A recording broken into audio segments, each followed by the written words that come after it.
काली कुआ की पुकार। बरसात का मौसम था। उत्तर प्रदेश के एक छोटे से गांव भैरवपुर में शाम ढल चुकी थी। गांव के बाहर एक पुराना कुआं था।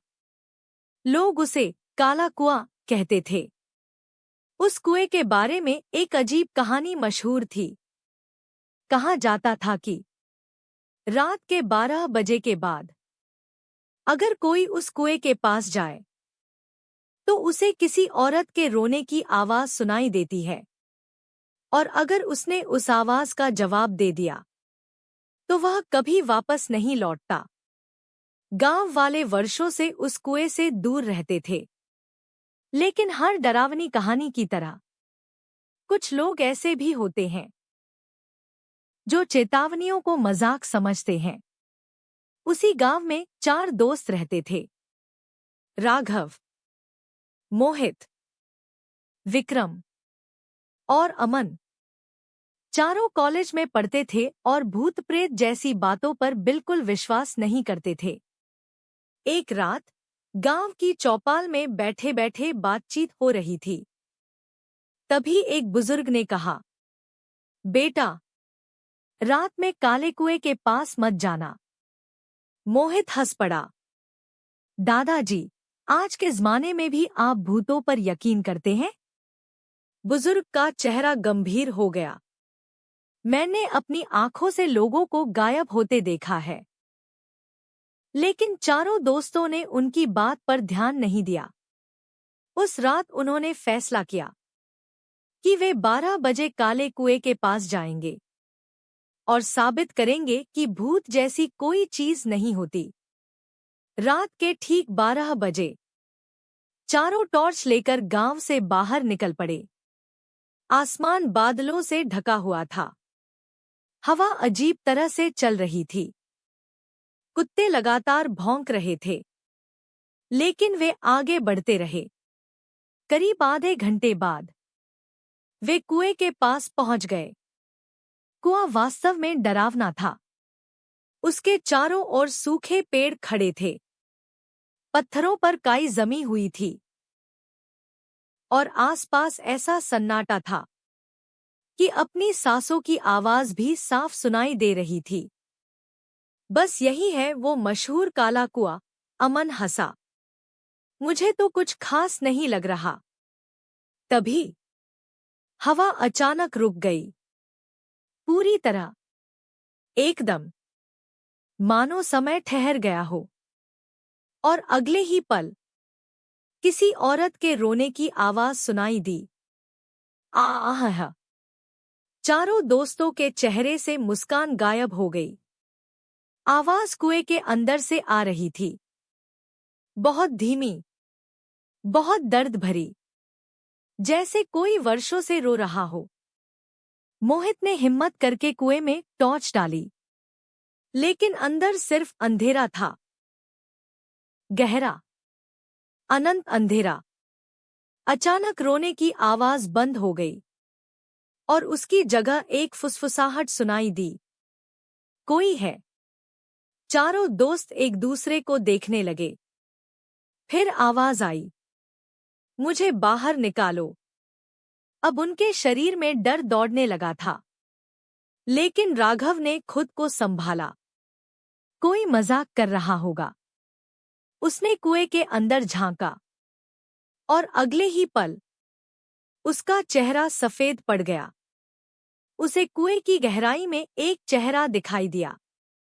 एक औरत का चेहरा, सफेद आंखें, लंबे बाल और होंठ पर एक भयानक मुस्कान। राघव पीछे गिर पड़ा। वो नीचे है। बाकी दोस्तों ने झांक कर देखा, लेकिन वहां कुछ नहीं था। तभी अचानक कुएं के अंदर से एक लंबा काला हाथ बाहर निकला और राघव का पैर पकड़ लिया। बचाओ! राघव चीख पड़ा। तीनों दोस्त उसे खींचने लगे, लेकिन वह हाथ असामान्य रूप से ताकतवर था। धीरे धीरे राघव कुएं की तरफ घिसटने लगा। तभी हाथ अचानक गायब हो गया। राघव जमीन पर गिर पड़ा। उसका पूरा शरीर कांप रहा था।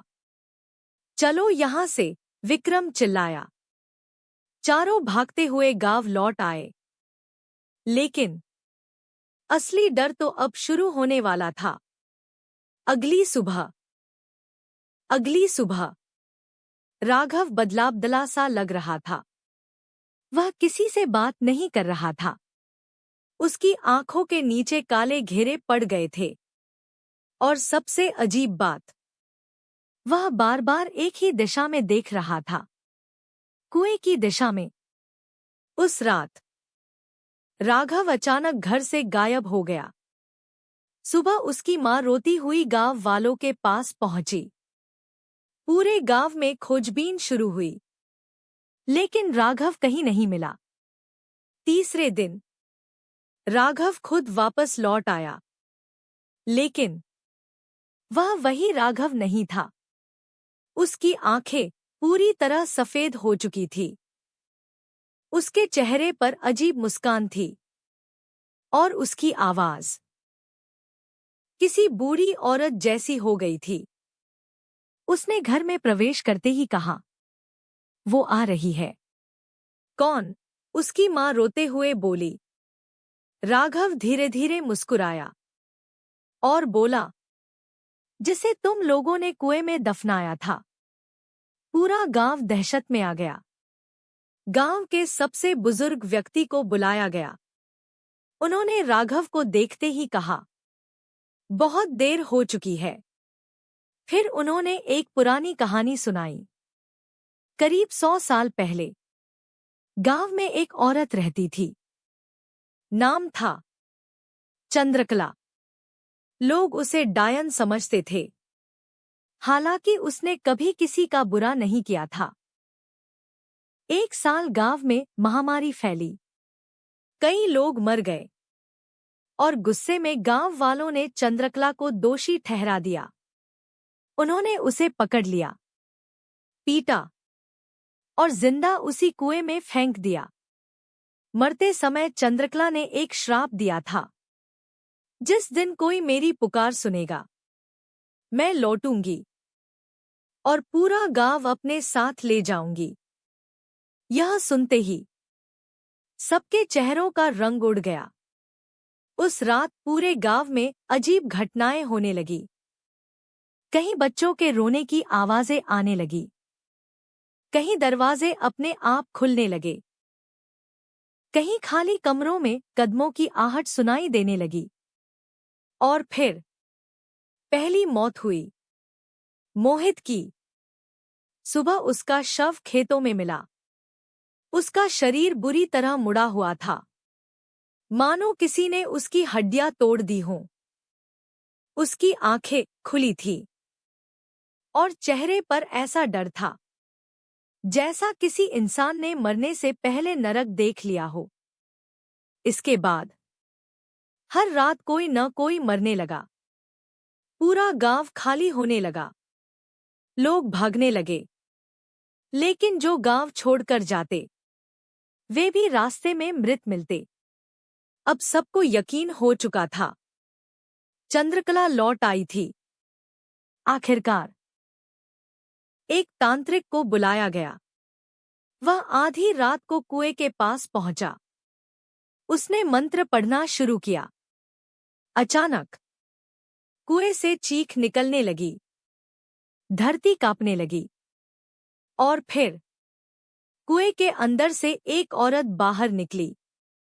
उसके बाल जमीन तक लटक रहे थे, आंखें पूरी तरह काली थी और शरीर सड़ा हुआ था। वह चंद्रकला थी। उसने तांत्रिक की तरफ देखा और मुस्कुरा दी। अगले ही पल तांत्रिक हवा में उठ गया। उसकी चीख पूरे गांव में गूंज उठी और फिर उसका शरीर 2 हिस्सों में बंट गया। गांव वाले डर के मारे भागने लगे, लेकिन चंद्रकला की हंसी हर दिशा से सुनाई दे रही थी। अब कोई नहीं बचेगा। तभी राघव आगे आया। उसकी आंखों से आंसू बह रहे थे।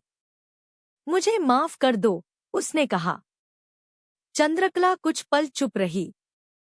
फिर उसने पूछा, क्यों? राघव रो पड़ा।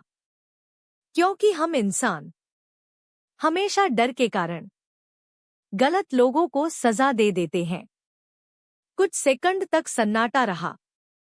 फिर चंद्रकला की आंखों से भी आंसू बहने लगे और पहली बार उसके चेहरे पर दर्द दिखाई दिया। धीरे धीरे उसका शरीर धुएं में बदलने लगा। लेकिन गायब होने से पहले उसने एक आखिरी बात कही, डर इंसान को राक्षस बना देता है। और अगले ही पल वह हमेशा के लिए गायब हो गई। उसके जाते ही कुएं से एक भयानक चीख निकली और कुआं अंदर की ओर धंस गया। आज भैरवपुर गांव में वह कुआं नहीं है, लेकिन गांव के बूढ़े लोग कहते हैं, बरसात की कुछ रातों में जब हवा बिल्कुल रुक जाती है तो उस जगह से अब भी एक धीमी आवाज सुनाई देती है, कोई है। और अगर गलती से आपने जवाब दे दिया तो शायद अगली सुबह आपका नाम भी सिर्फ एक कहानी बनकर रह जाए।